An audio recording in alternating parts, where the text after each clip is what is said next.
La production d'électricité en France par l'industrie nucléaire génère la majeure partie du volume de déchets radioactifs. À cela s'ajoutent ceux de la défense, du médical, bref, tout un tas de déchets dont certains hautement radioactifs, à la durée de vie si longue qu'elle dépasse 1 million d'années. Impossible donc de les traiter comme de vulgaires détritus, et le problème, c'est qu'il n'existe pas encore de solution mise en œuvre.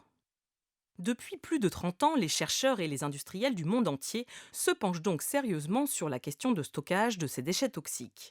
Et l'idée émergente est la suivante: enfouir les déchets radioactifs sous terre à très grande profondeur. Mais attention, pas n'importe où. Dans une couche de roche, argileuse par exemple, c'est en tout cas la solution de référence en France. Très faiblement perméable, la roche argileuse est une roche dure, rien à voir avec la glaise. Dans cette roche, la circulation de l'eau y est donc extrêmement lente, seulement quelques dizaines de centimètres par million d'années. Voilà donc une candidate très sérieuse pour confiner les radionucléides. Oui, enfin, ce n'est pas si simple. Tout d'abord, pour enfouir les déchets, il faut creuser très profond, pour éviter les conséquences de l'érosion et de toute intrusion humaine. Deuxièmement, il faut trouver des milieux non fracturés. La moindre faille serait une porte ouverte à l'eau qui pourrait charrier les radionucléides et provoquer une contamination.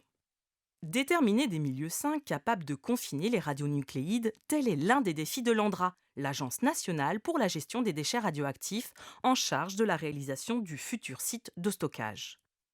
Parallèlement, l'IRSN, l'Institut de radioprotection et de sûreté nucléaire, devra évaluer la sûreté du projet.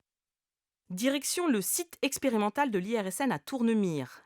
Là-bas, grâce à la présence d'un ancien tunnel ferroviaire qui traverse une couche de roche argileuse, les chercheurs de l'IRSN peuvent expérimenter diverses méthodes géophysiques complémentaires servant à déterminer les différentes propriétés du sol.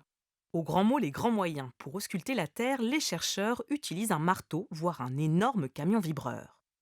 L'instrument émet des vibrations qui génèrent des ondes sonores, lesquelles vont se propager dans le sous-sol. Grâce à des capteurs, les géophysiciens vont enregistrer ces ondes. Les enregistrements seront ensuite traités selon différentes méthodes.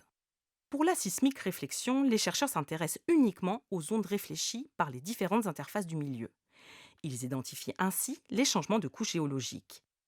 Les géophysiciens peuvent aussi mesurer la vitesse de propagation des ondes dans le sous-sol, dans le but d'obtenir une image du milieu pixel par pixel.